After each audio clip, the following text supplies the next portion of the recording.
Assalamu alaikum viewers, welcome back to my channel Usman Madni. Hope so you all are will be fine.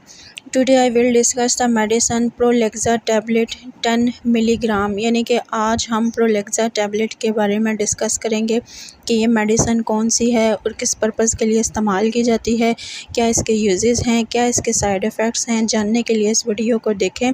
But first of all it's a request to all of you, please like share and subscribe my channel and click the bell icon to receive every new notification of our new video.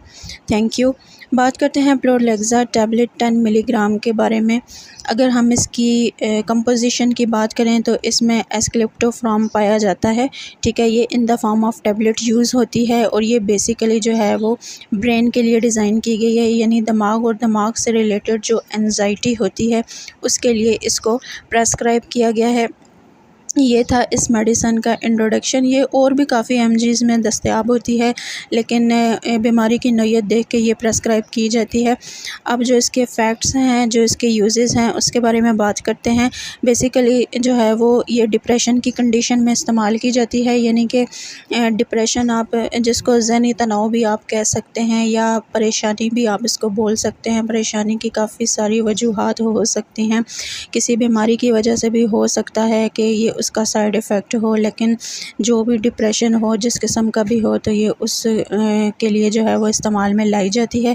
उसके अलावा एक condition होती है GAD, यानी कि generalised anxiety disorder. Anxiety क्या है? ये एक बेचैनी होती है और बेचैनी फ़िज़िकली नहीं होती, वो मेंटली भी होती है, दिमागी तौर पे भी बेचैनी हो जाती है, जिसे आप जुनून की हद तक की बेचैनी भी कह सकते हैं। तो उस कंडीशन में भी ये मेडिसिन प्रेस्क्राइब की जाती है, क्योंकि उसमें ये होता है कि जो न्यूरॉन्स होते हैं दिमाग के, वो एंजाइटी की वजह से बहुत ज़्यादा वीक हो जाते हैं और इंसान जो है वो ब्लडड विजन का भी शिकार हो सकता है। इसलिए ये ऐसी कंडीशन है जिसमें मेडिसिन का इस्तेमाल करवाया जाता है और ये पेशेंट के लिए बहुत बेस्ट करार दी गई है। उसके अलावा काफ़ी सारी ऐसी कंडीशन होती हैं, जैसे कोई फ़िज़िकल इशू होता है या डायबिटीज़ की वजह से भी, या इवन जो हार्ट पेशेंट हैं उनको भी जो है वो एंजाइटी होती है, वो भी डिप्रेसिव होते हैं, डिप्रेशन उनको होता है। तो ये मेडिसिन उस कंडीशन में बहुत बेहतर है। उसके अलावा कुछ यंग लॉट जो लोग होते हैं या जो जवान उम्र के लोग होते हैं, उनमें भी जो है वो किसी वजह की कमी की वजह से या कुछ भी होने से, या फ़िज़िकली कमी की वजह से या मेंटली कमी की वजह से, या ऐसे अफराद जिनका दिमाग बिल्कुल जो है वो एबनॉर्मेलिटी की तरफ जा रहा होता है, तो उस कंडीशन में भी ये मेडिसिन प्रेस्क्राइब की जाती है। ओवरऑल ये जो है वो ब्रेन की मेडिसिन है। तो ब्रेन के जो भी मसाइल हैं या आपको याददाश्त का मसला है, तो उस कंडीशन में भी ये मेडिसिन प्रेस्क्राइब की जाती है।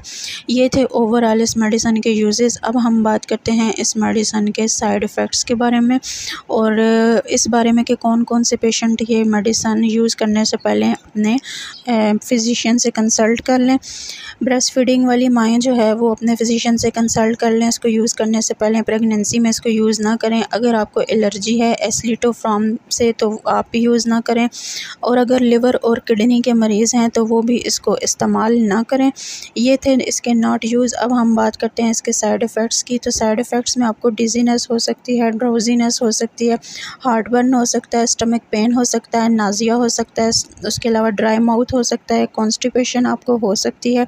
ये थे इस मेडिसिन के साइड इफ़ेक्ट्स। और अगर आपको हमारी वीडियो पसंद आई हो, हमारी इन्फॉर्मेशन अच्छी लगी हो, तो उस्मान मदनी चैनल को सब्सक्राइब करें। Thank you so much.